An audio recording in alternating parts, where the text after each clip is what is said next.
Hello, everybody, and welcome to the season finale of the Highly Suspicious podcast with Louie and Preston. My name is Louie. My name's Preston. We're reporting once again live from the Trap House. One last time for a little bit, but we are going to sprinkle throughout the summer a little bonus content for you guys to tide you guys over. So by the time we get back, it's not even going to feel like any time at all. But yeah, we're back. Your favorite gruesome twosome, the hostess with the mostest. And what do we have to talk about this week? I got a few things. You got a few things? I feel like I haven't seen shit. I feel like my feed is too corrupted by the beef, and so that is all that I see, no matter what. And it's been a while since that was really relevant to me. I've been going back and listening to a bunch of episodes, and with a lot of them, it's like listening to them for the first time. Mm-hmm. Like, even shit like a year ago is like, fuck. So, one of the episodes that I recently listened to was the Barbie Oppenheimer one, where we both give, I feel like, really good reviews on both the movies. I was just talking about that the other day. My grandfather was asking if I had seen Oppenheimer, and I was like, I actually did the Barbieheimer trend and watched them back to back same day on a legal movie website, and got that shit done. Yeah, he was just laughing at me. But in I had to. In that, we echoed, I feel like, the sentiments of a lot of people, which was movie theaters are coming back, cinema is coming Hopefully. back. And I feel like it's been a year later, and this could have been a result of the writer's strike and stuff like that. But really, since that happened, there's been no other thing like that where it's gotten people in the movies. I know. And that wasn't that at the beginning of the summer last year too, or it was kind of midsummer? It was July, so it was about a year ago. Yeah, and 11 months. And that kind of used to be a thing too, where it's like Events. Movie summer, Yeah. these movies are dropping. Right now, I think the only thing we gotta look forward to is all the music that's coming out. I haven't even seen the Planet of the Apes movie is all I can really think about that's coming out that I might go to a theater to see. I feel like that'd be fun. But I don't know any other movies that are coming out in theaters. So all the bullshit Avengers stuff, all the bullshit DC stuff. One of them that just came out was Furiosa. Oh, that's right, Mad Max Max movie. thing. Yeah. And it had a budget of $168 million, and so far it's only grossed $144 million. That's kind of crazy, and because I've heard that was good. From what I've heard about it, I've heard that it's good. But that definitely is a strong indicator of where the theaters are at right now. And I would say the writer's strike probably had something to do with that. I feel like that definitely dampened Hollywood for a period of time. If we are important people, Preston, cosplay, if we're big movie execs, if we're, higher ups in the people that really make decisions on this stuff, not the writers. I'm an Imagineer at Disney World. Got it. Got it. I'm drafting up the next bullshit. What is our big plan, assuming that it's not totally the writer's strike? What is our plan to revitalize interest in the shit? How do we... bottom line, how do we go back to making money? No, because what they did was... And I think that probably fucked with it a little bit too. But they genuinely, all of last summer, I remember a lot of stuff being in theaters only. And then it's you gotta wait months, as you used to, for it to be on streaming platforms. Yeah. Because over the pandemic, they're nobody's going to the theaters, so we're going to sell this immediately, and it'll be on streaming this week or the next week. And that's the thing, too. Because that's totally the place to start. They've always been associated with the schedule of what's running at the theaters right now. You remember, and when there's a slot available, they put a new film in. You remember how it was back in the day? You would wait for the DVD to come out. How long did the DVD take to come out? Maybe a year? Yeah. Took a while. It wasn't wasn't a fucking while. Nowadays, as soon as the you're buying movies are out of Walmart circulation next day. But now, when the shit is out of circulation, you just go straight to Netflix or Prime or whatever. What really gets me is, how is like Redbox still in business? Do people even have? I still DVD see those players? shits around. I don't know. I feel like the only way that I'm watching something like that is putting it on the PS4. They have to be just like the most super low cost business ever. Like there has to be nobody in management. It has to just be one dude who is Redbox, and these machines got to be cheap and easy to maintain. They're probably cheap as fuck. If they already own, they probably got to deal with like the DVD companies because they're probably the only ones who buy DVD. I know, right? Like but it's just one of those things. I think it's changed a lot in our lifetime, like just Hollywood and film in general. And so, I watched, I don't even remember what it was the other day, and I was just like, this is painfully early 2000s. Like, just... oh, God. It might have been some rom-com that Nikki put on or something like that. But I was just like... Come on, you know the name of it. No, I don't. But just when when we were born, they were still doing the fucking, credits at the beginning of the movie. Yeah. You know? And it'd be some bullshit acoustic ass music going through the clouds or whatever. And it would roll the credits for everybody who made it. Caroline probably hates watching movies with me because every time that I see the credits at the beginning, I'm like, it's a dying art. They don't really do that anymore. They fucking don't. Like Clockwork, I think it's realistic, though. I think it's one of those things where, it blows to have to sit through it at the beginning of the movie, especially if you're, going to theater or whatever. You're taking time out of your day. You don't want to watch that shit. But, from a creative perspective, they deserve the credit. Yeah. You know?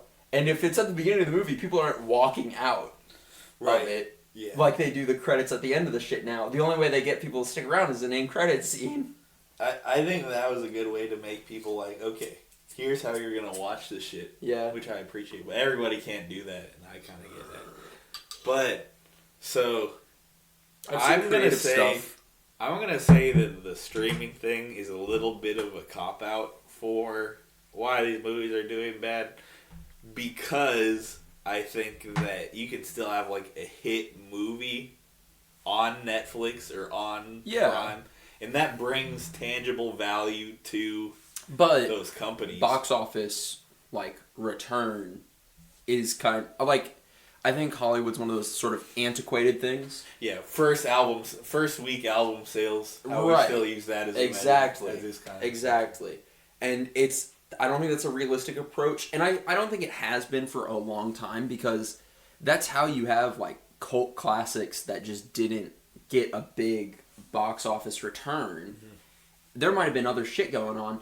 Some of the stuff that, came out when we were younger, it's 9/11 just happened. It's the recession just happened. Yeah. People aren't going to the fucking movies.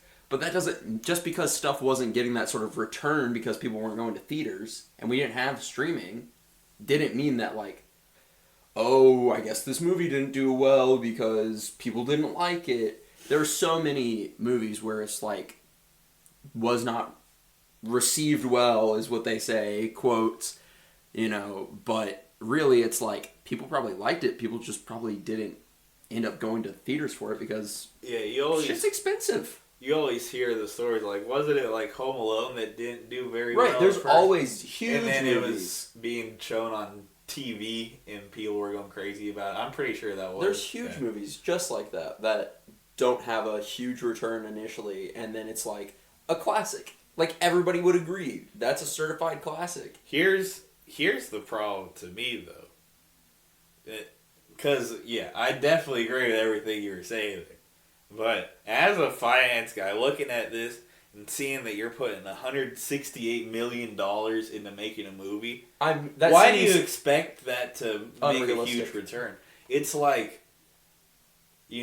businesses have cycles of life, right? And at a certain point, you start to scale shit down when you start scraping the ceiling. As far as you don't just, if you're a company that makes something super specific, you don't say, okay, let's just keep expanding infinitely. If we just keep putting more millions and millions of dollars into this, then it's gonna perpetually make more fucking money. The crazy thing for me is that sometimes that budget comes from effects, and so that's just paying people to work on the clock for like a year to edit shit to make it look picture perfect, because it's all CGI bullshit. Yeah, it's crazy. Low budget can look good. It's got to be practical effects, and that's a skill, and I think it's a dying trade, honestly. There's this one guy that I follow either on Instagram or YouTube, but he's like a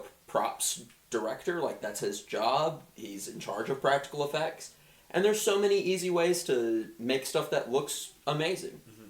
So on the way home from the Bahamas, this was the in-flight movie that I picked. I'd never seen it before. You had never seen that before? So it was like, this isn't really on streaming like that. Yeah, so, totally. So I figured I'd jump on it. But Cloverfield was apparently made for like $25 million, and it ranks in $170 million at the box office. So that's the kind of return that I would want on something. If you look at those effects, it was, there was bang for the buck there. Yeah. They didn't just say, okay, shitty, mainstream animation company, here's $200 million, make my movie look good. Mm-hmm. They really said, okay, this is how we're going to do this. When did that come out, too? I'm capping. I thought that was on there. Let's see. Because I know there's like 2008. Okay. 2008. Yeah. So there's a sort of time range. Effect. It's really. I saw something the other day where I was like, for the time that this came, I was watching fucking X-Men Origins Wolverine, and I was just watching the effects. I'm like, those claws look CGI'd as fuck. Shiny as fuck, like the lighting's off, whatever. Yeah.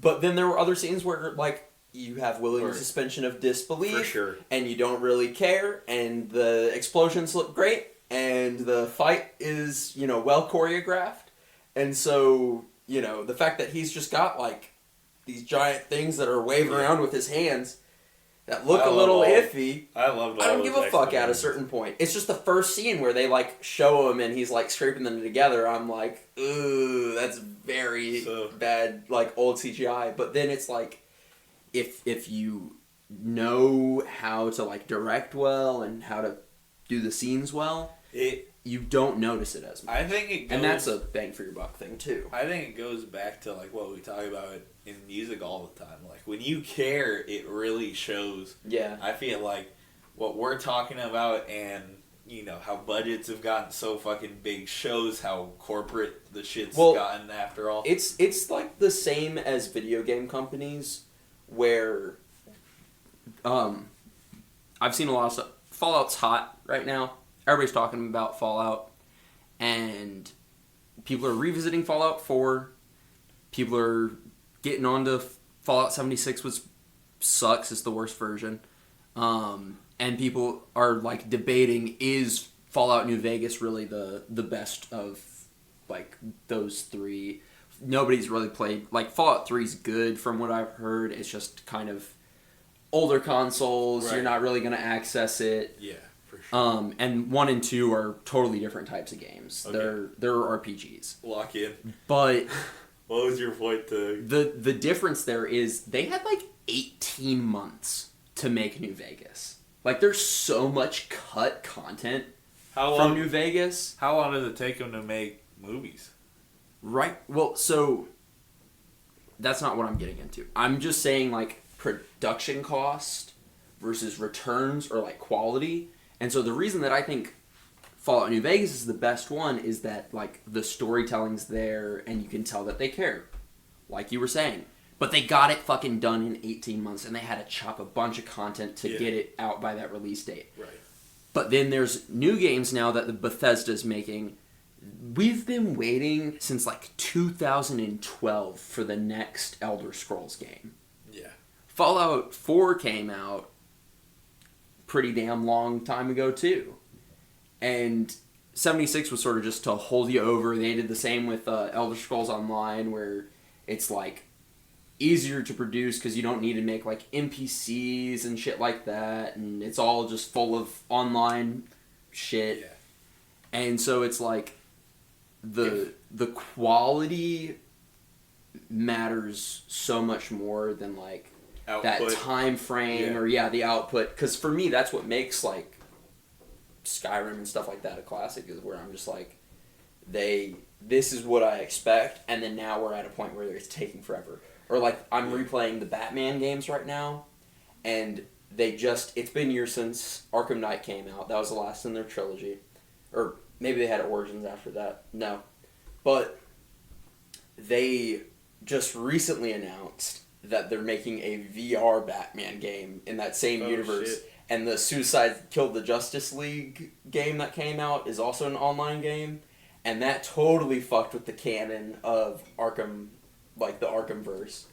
And it's just this sort of like, studios just care about money, but it's weird that they don't take any input from their like fan base to actually see what we want. Like, I think that's why the Fallout show's doing well, because I think it shows that there were some Fallout nerds working on it. Yeah. And those are the people that care about that quality over, I want this super huge, insane game. And I think that's why, like, shit's taking longer to come out, is that it's expected to be longer and bigger and better and shinier and whatever. And at a certain point, I don't need, like, there's this thing with, like, TV screens where we're getting to a point where we can't even visibly notice the difference in like megapixels because of the way that they're designing TVs, but they keep just making them bigger and better and shinier and brighter. Yeah. But there's a certain point where our eyes cannot process that it's any better or that it's any higher like video quality, because we can only process so many frames per second anyway. Yeah. Right. And so it's like with with vinyl nerds, how they say that has a better sound quality somehow.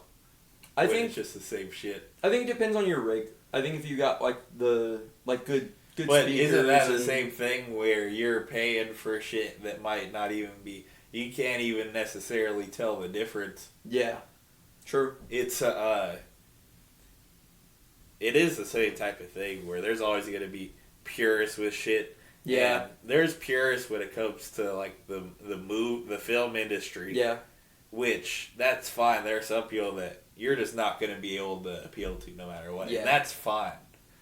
There are the people that say that only Godfather and Goodfellas are the only good movies ever made, and that's fine. However, everybody's got their own shit. So I wonder how much of a quality issue it really even comes down to, because like I heard Luke posted on his Letterboxd that he rated it like 4 out of 5. What, sure. I've heard it's good. I just think it's one of those things. If we're getting into like the returns for the box office and stuff like that, I think that's an outdated margin. And I think that it's some bullshit. I think that they could have gone out and filmed in fucking Utah and had everybody, in full costume and make some practical shit. You know what's another way? Save more money. You know what's another way they could cut costs? They could make it not 2+ hours. They could not get Chris Hemsworth or Anya Taylor-Joy, actors and actresses that will give somebody their big break. Of dollars. That's true. I think that's also part of where some of the additional costs for modern movies comes from. There's definitely actors that do have pull. Like, there are Kevin Hart fans that are like, okay, I would go to the theater to see Kevin Hart. True. But there are other people, like, are there people going out of their way to watch Anya Taylor-Joy star in a movie? And that's no disrespect to her as an actress, because I think she's an amazing actress. Yeah. I just don't know if bang for your buck, there are just like cult Anya Taylor-Joy fans that are going in droves to the movie theater. We're not at the right perspective to know, because maybe they just fucking crushed the audition, you know? Maybe that's why it's like a 4 out of 5, is that they acted their asses off because they were the right person for the role. I have no doubt that they did. Yeah. So it sort of just depends, because sometimes that's how Hollywood works, is it's just like, sometimes they really do care about who they're hiring and whose name they're bringing to it. I think they go for the name brands a lot of the time. They do. I mean, that's why the same, like, 20 people are in every movie. And maybe that's why it's maybe getting a little stale, because it's like, we've had actors and actresses already spin the block and do every type of movie. You know what I mean? Like, what does Tom Hanks need to do now? And I love Tom Hanks. What does Tom Hanks need to do now that he hasn't already done? He has a movie where he falls in love with a mermaid, has Captain Phillips, he has all these serious roles, all these funny roles. So, I guess I was a little late to this, but we're talking about, like, just unique movies. Let me see you, bitch. No, wait. We're talking about unique movies, we're talking about how, like, Hollywood's getting stale.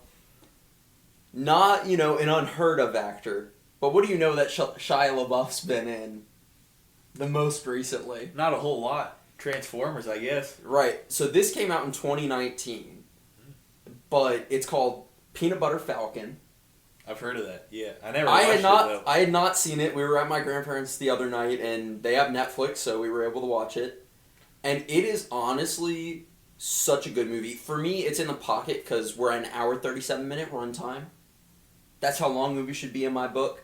Unless it's, something a little complex and layered. Yeah. 2 hours is fine. But give me an hour and a half. Shia LaBeouf's hilarious. But it's just such a unique, like, from a storytelling perspective, too. Their budget, let's get into returns. Their budget was $6.2 million. Wow. They made $23.3 million. Not huge, but if you significant. Think about it, you triple your investment as opposed to Furiosa, who spends $168 million. I know. And doesn't break that. And it's funny because they also have, like, some other big names. They got Dakota Johnson. She's in 50 Shades of Grey. That's her biggest role, I could say. What about Madam Web? Oh, fucking hell. You know who this guy is, right? He's in other stuff. I think so. Thomas Hayden Church. What's, like, the most... Was he in George of the Jungle? That's crazy. So those are people that you're getting bang for your buck for. They got him just in flashbacks. John Berthal. And he's a big actor. Shane from The Walking Dead. He's a big actor. I mean, it's kind of funny that they, like, just have him just for flashback scenes to play Shia LaBeouf's brother that he, like, killed while drunk driving or some shit. It's insane. But just, like, also for me, it's, we got, like, representation, because the, like, lead has Down syndrome, and, like, it's just a cool perspective, and there's so much, like, there's so many layers to it, and for me, that's, like, we just recently watched, what is it, Meteor City? Or Asteroid City. What do you think of that? It's, I thought that what shit it is. Was really bad. It's what it is. And that's an example to me of star-studded paying cast. $1 billion Insane for a cast cast for something that's never gonna make money. For me, it's a little too close, because, like, I like some of their movies. I like Fantastic Mr. Fox a lot. That's one of my favorite of all time. I like Isle of Dogs a lot. I've never seen it. Oh, yes, I have. I have seen it. That was good. Life Aquatic is pretty good. He's done a lot of things. There's a lot of stuff. Darjeeling Experience or Limited. But of their movies, for me, it's like Moonrise Kingdom makes me feel uncomfortable. Yeah, it's a weird one. It's a little too fucking weird for me. It's a weird one. And same for this shit, where I'm just like, I don't know know what we're going for. What's the alien a metaphor for? But then I just watched, like, Oh Brother, Where Art Thou? Oh. And that's a timeless movie for me. Amazing. Yeah. And for me, it's like, the casting is good. And they got some, you know, big names. George Clooney's great. But then it's like, I was just talking about the three of them together in that. It's so good. Like, they all act so well together. And for me, very few movies can, like, make me be like, I like this as a musical. How much do you think it was made for? How much? Oh Brother, Where Art Thou cost? Yeah. 60 million? 26. Dang, 26. That's significantly less than I would have thought. I would have thought just from, like, John Goodman and, like, who else they got in there. I'm like, I don't know, maybe those 40,000 are bang for your buck. Yeah. Well, actors that you could get. That's the thing, too, is then after that, I watched this movie that you might not have ever seen, but it's called The Men Who Stare at Goats. And it's got George Clooney in it, and it's got... Is it Ewan McGregor? Yeah, Obi-Wan. It's got him in it, and it's like some insane shit, and they sort of toe the line between reality and fiction, because they're like, is this, you know, based on a true story? They sort of reference, like, MK Ultra kind of shit. Uh-huh. And basically it's like George Clooney is a Jedi, quote unquote, that's what they're calling them, where it's basically like a PSYOP group that they had at one point in, like, the 70s. And, what's his name? Big Lebowski. Jeff Bridges. They got Jeff Bridges as, like, the leader of this squad of psychic-powered individuals. But it's not, like, psychic. It's, like, some real-world sort of clairvoyant type of shit, where they show George Clooney's character when he's younger, like, walking around and fucking with technology, and that's a psychic power thing that people talk about. And they show them doing, like, remote observation type of stuff and, like, finding people who are missing. And I'm sure that movie was pretty low budget. Like, it seems like those are the two big names in it.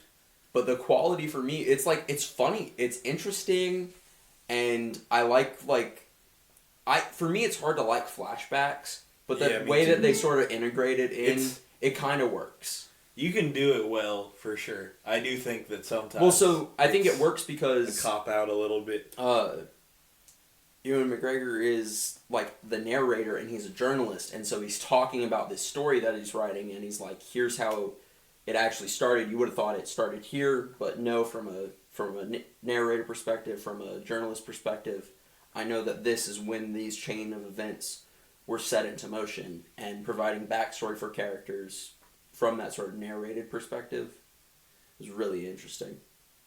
What do you got for us to listen to? You already got it loaded over there. So, I was actually scrambling for this because I didn't know what to pick. I knew it was coming my week. I didn't know for sure. Now I have the pressure of picking a song for the season finale of the show, which you don't just pick any old song for the season finale of the show. I'm not pressing shuffle on the season finale of the show. So this is one of my favorite rappers of all time. Never brought him to the show. His name is Idea. He is a white rapper from Minnesota. Interesting. And he was on Rhymesayers.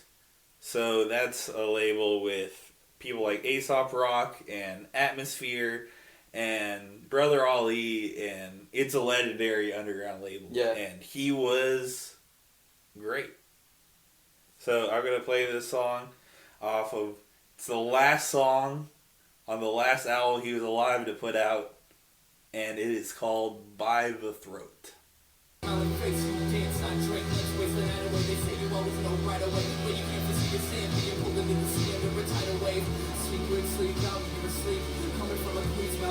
And all that shit. I'm now a lone flame searching for a purpose, setting fires everywhere I go. Can't avoid the burns. We share pain. Continue by my throat and made me understand the world is far with you when I couldn't breathe. Then you can lead a horse to fresh water, but you can't teach it how to be okay when you decide to leave.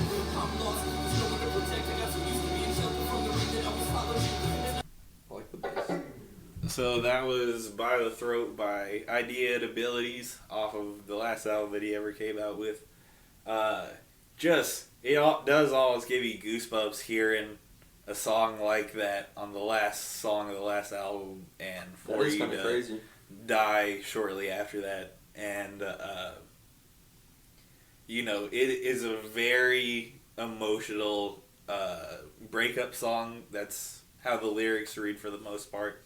But just the writing of it and just the never-ending flow, the whole thing just, it really provides a certain emotion, because it's the background too, the duh. It sounds familiar. I feel like I know something else that might be in that sort of key or whatever, but that sort of, it's crazy. Like the yeah, like bit in the background sounds familiar, like just aesthetically.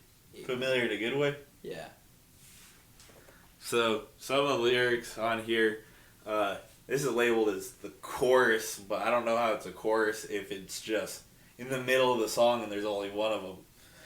But it said, turned hope inside out 1,000 times, trying to see if it was anything more than dressed up fear. But the two go hand in hand. You can't have one without the other being there. So he's really giving us a glimpse of some of the stuff that he's thinking about at this point in his life, and it's just it's almost hard to listen to just from like how fucking emotional it is. You know what I mean? Like it's similar in the sense of like another episode that I listened to recently of ours was where we're talking about Mr. Morale, and pretty much everyone there was saying like, it's amazing that he was able to do We Cry Together, have a song like that, but just like the intense emotion to it, it almost, it doesn't take away from it, but but it makes it less approachable, it makes it less fun. In a casual setting, like, if I'm I still like that. I still love it. Like, when it comes on, like, depending on the mood that I'm in, I might listen through it. Yeah, it's, it's on my liked songs, like, just from a creative standpoint. But, no, it is one of those things where it's like, you're not always going to be in the mood for something like that. Yeah. But I think this has enough on that, like, background sound where if I'm not tuning into the lyrics as much, I'm just, like, getting this aggressive, hardcore type of beat. And, like, sometimes that's the vibe. Sometimes I do just want to listen to something like that and just drone. Yeah. I do love emo shit. So it's powerful. To me, stuff that can really, like, either capture emotion or, lyrically, like, describe emotion in a certain way. It's just important. It's important to have shit like that. Yeah. And it's harder, in my opinion, to find shit like this just on Spotify or whatever, because... No, because you're right. This is totally underground type of shit. And, especially just when you have this kind of sound, it's not approachable to the general public, and that's not what streaming cares about, As we were saying earlier, that quality and, like, the intention and the creativity for sure is all second to the dollar. Yeah. Totally. So I totally get what you're saying. That's a good pull from beginning of the show. I'm tying it all together. You won't be able to... Well, I'll try to tie in the last thing, but I don't know how well that's going to happen. But, yeah. Totally agree. Well, and I think that's part of what the writer's strike was, too, is, like, art is art. Not an investment. Yeah, exactly. A job. Yeah. And so when somebody's like, well, we could just have AI do it. We could just deep fake all the actors, buy their faces for, eternity. I'll tell you and what. Have an AI replicate their voice, and we could just make an insane amount of extra money. Infinite money Infinite money glitch with me. Rob people of their jobs. Step 1. Step 2. Crush their spirit and their creativity. Because I feel like that's just like what we're talking about, where it's like, you know, there shouldn't just be like the same 20 actors in Hollywood in like fucking everything, you know? We need to care collectively about, you know, who's making our shit and, you know, who's benefiting from it. Because that's part of it too, is that like fucking Disney's like a Zionist corporation, you know?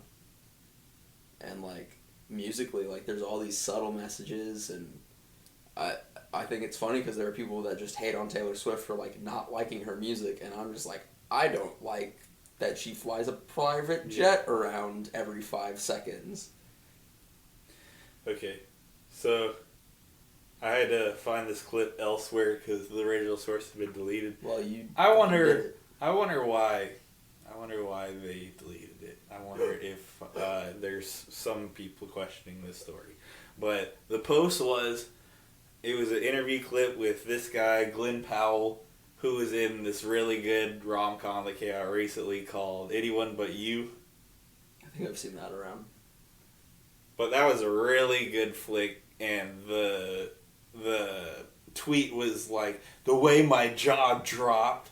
So, you know, out of curiosity, I was like, let me check this to see what the fuck they're talking about. How scandalous is it?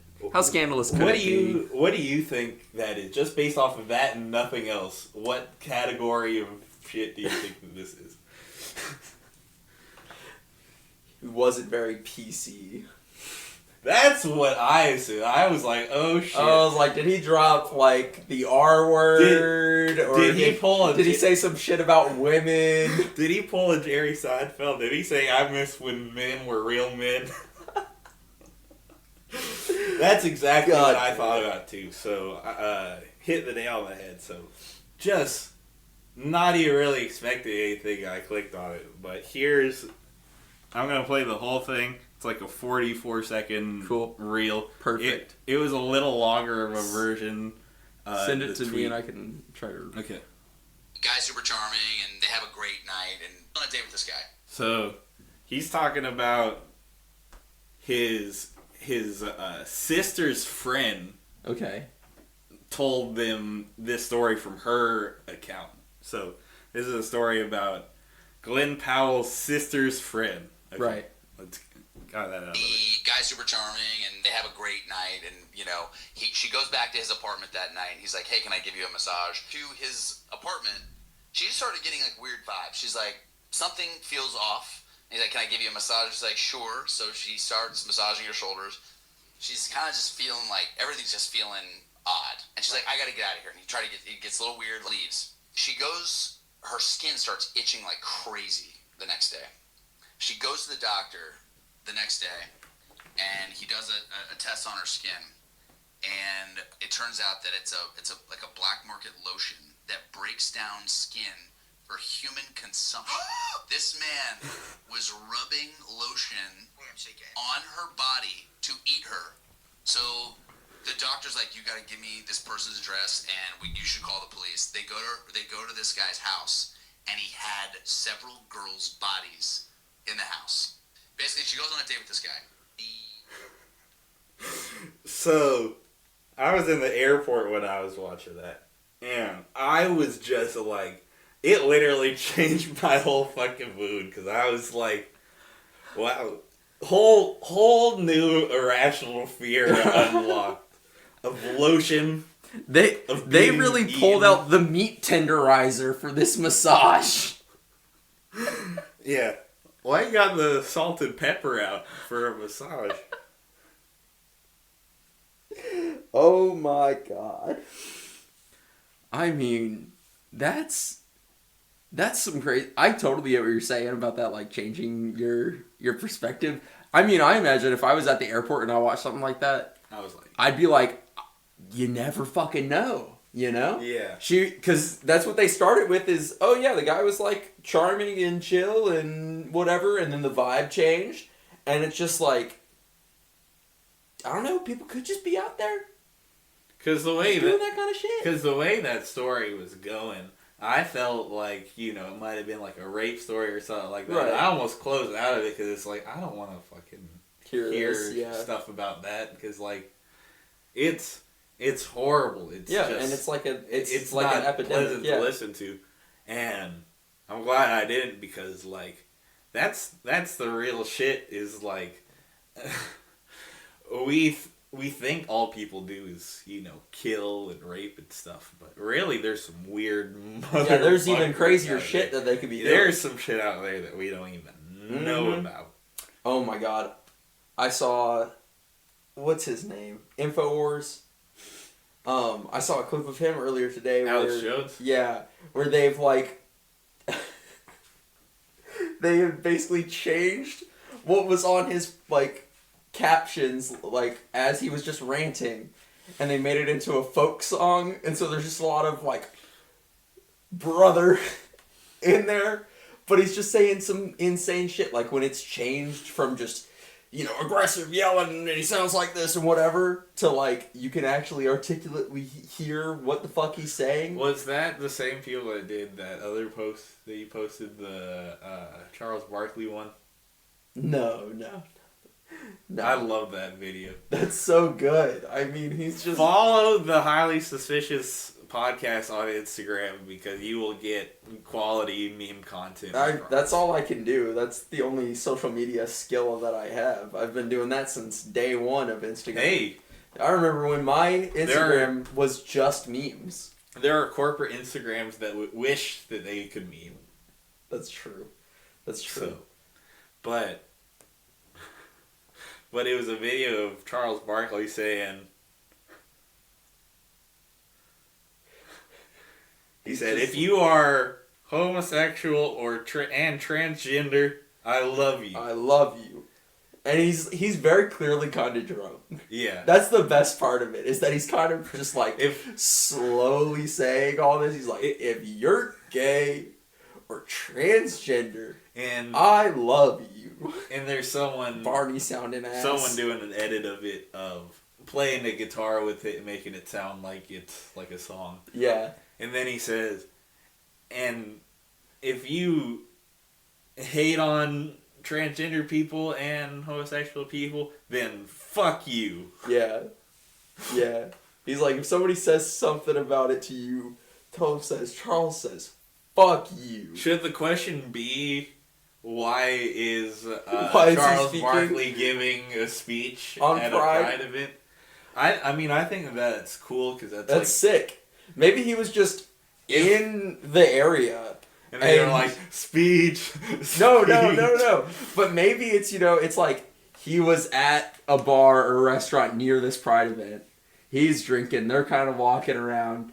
They get to this, and he's just so overcome with his love for the LGBTQ as an ally that he's like, I gotta get up on that stage and say something right now. And all he has to say is, if you're gay or transgender, I love you. And if anybody has a problem with that, tell him Charles says, fuck you. Like, just real shit. It did sound like, that was definitely unscripted. Totally unscripted. No one has ever written that down. That's what I'm saying. He sounds buzzed enough that he might have just stumbled up on that stage, taken the microphone. Nobody gave him that shit. And he was just like, I'm Charles Barkley, goddammit. Should we wrap up the episode? Yeah, we can. We have, could we do a bonus content or two? Yeah. Because this will be the chance we totally to do got a minute. Because we need at least one more. For sure. I got a couple things that we could do. Let me go see. What's the banging up there? Yeah. Do you need more water? Yes, please. Can you give me an intro, outro real quick? All right, that's all the time we have for this finale. We'll be back in roughly a month, hopefully. Yeah. We'll record as soon as we're done with our travels and adventuring. And maybe we'll come back with some goddamn stories and some content. Oh, we will. Maybe everyone will fucking drop this month, and we'll have months worth Dude, of content. that's- All of next season can actually just be what drops that we don't get to talk Yeah, about. Lupe's next album is supposed to come out soon. Mhm. Fucking, you know what's coming out this weekend? What? The Anderson .Paak shit. Oh, No that's Worry right. Shit. They just dropped another little I thing listened today. But yeah, Kendrick can totally just drop on like July 4th or something like that, That'd be crazy. and we're gonna be like, he's got that Juneteenth show coming up, so maybe he'll like announce it. we should maybe do an emergency podcast. We should find a way to do an emergency podcast if Kendrick drops an album. I think that would be. I think we'll just have to come back for season 9, right? Yeah. With like a 2-hour-long episode. That might be all we can do. See you guys next season. Next year. Fall. Coming back fall of 2024.